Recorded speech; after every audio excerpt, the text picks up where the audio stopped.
Imagine a world lit by fire. No cathedrals, no churches, no bells, only longhouses of timber, fire pits burning through the night, and voices raised in honor of gods older than memory.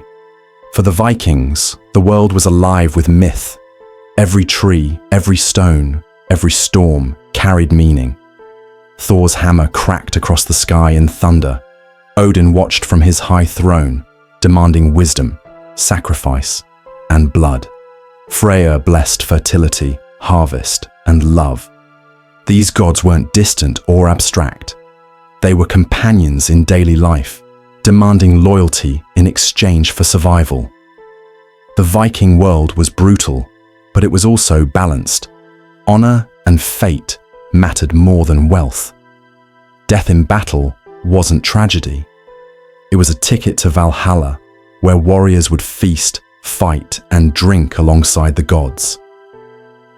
To live as a Viking meant embracing danger, knowing that your courage could echo across generations.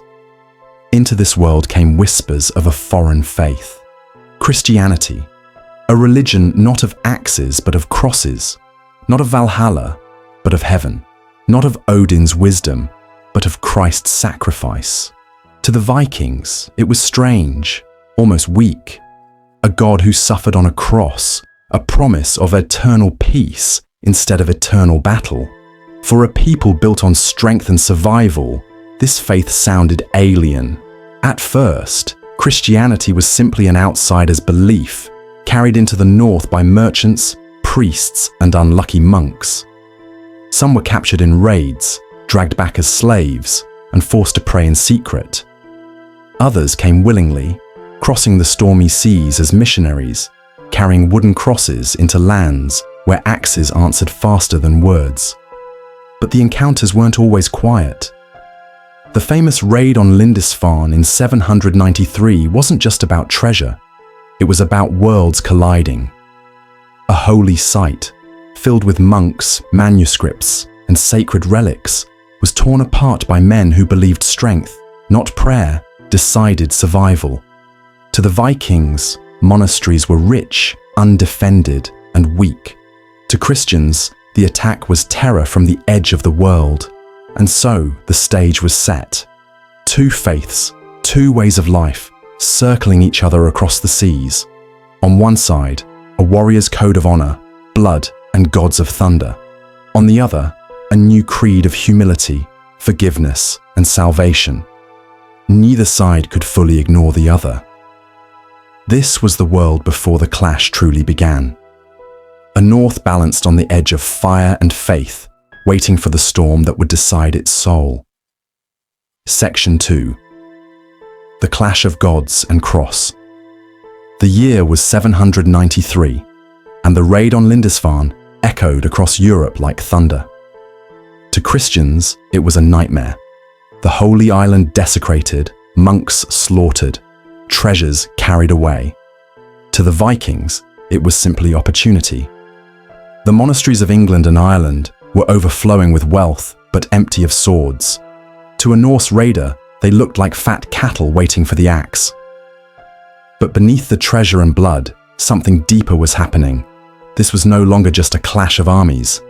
It was a clash of gods. For the next 2 centuries, Viking longships carved across Europe's coasts, striking monasteries, churches, and towns. The dragon-headed prows announced not just raiders, but a worldview colliding with another. To the Norse, Christians were strange creatures, bowing before wooden crosses, chanting prayers to a god who forgave rather than avenged. To the Christians, the Vikings were demons of the sea, merciless pagans who mocked the faith with axe and fire. And yet, even as monasteries burned, Christianity pushed back, not with steel, but with persistence. Missionaries followed in the wake of the raids. Priests spoke to kings. Kings listened. Because kings understood something that mattered more than gods: power. Take Harald Bluetooth, King of Denmark. Around the year 965, he declared himself Christian. Not because he abandoned Thor, but because he saw the future. Christianity meant alliances with the Holy Roman Empire, trade with Christian Europe, and legitimacy as a ruler in the eyes of powerful neighbors. By wearing the cross, he secured more than salvation. He secured survival. Still, the conversion was never clean. Villages split, families divided. A father swore to Odin, while his son bent the knee to Christ.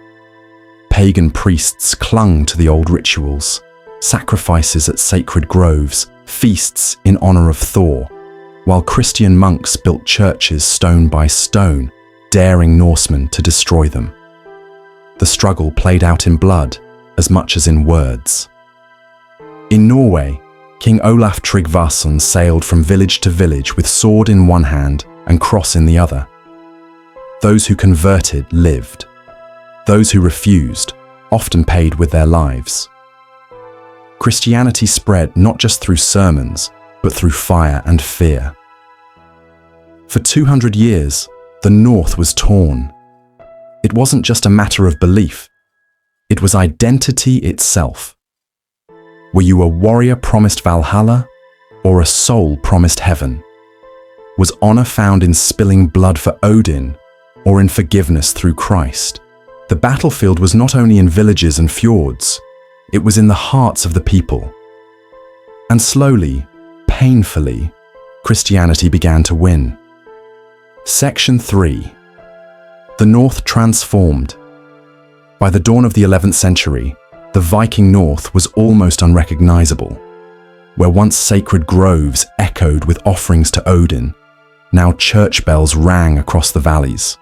Wooden crosses rose where stone altars once stood. The gods of thunder and war were fading, replaced by a single god of heaven and salvation. But the transformation wasn't clean, and it wasn't absolute. The sagas tell us of a world caught between two faiths, where old rituals lingered even as new churches spread. A farmer might attend Mass on Sunday, then whisper a prayer to Thor before setting sail. A chieftain might wear a cross on his chest and a hammer on his belt, hedging his bets in a world where both gods and men could be cruel. Still, the tide was irreversible. The rulers of Scandinavia had chosen the cross. King Olaf II of Norway, later called Saint Olaf, pushed the conversion through law and blood. Sweden followed, torn by civil wars between pagans and Christians, until finally the new faith prevailed. By the year 1100, the last major pagan strongholds had fallen. With Christianity came more than new prayers. It reshaped society itself. The church brought literacy through Latin texts, law codes influenced by Christian ideas of justice, and ties to the wider European world. Scandinavia was no longer an isolated frontier of raiders. It was part of Christendom. Trade flourished, kings secured alliances, and the North began to build kingdoms rather than just clans. But something was lost too. The old stories, the myths of Odin's sacrifice, Thor's hammer-striking giants, and Loki's mischief, faded from living faith into folklore. The freedom of a warrior culture, where fate was written by the Norns, and valor decided your place in eternity, was replaced by a stricter code of sin, penance, and salvation. To some, this was progress. To others, it was a cage. Yet even buried, the old ways never vanished.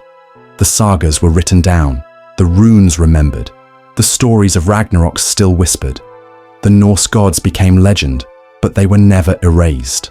They lived on in memory, poetry, and the stubborn spirit of the people. And so the North was transformed, not destroyed, not reborn, but changed forever. 200 years of conflict had forged a new identity. Scandinavia had traded its pantheon of gods for one cross, its longships of raiders for kingdoms of kings. But in every thunderstorm, in every tale told by firelight, echoes of the old world remain, reminders of the time when the North stood at the edge of two faiths and chose both survival and transformation.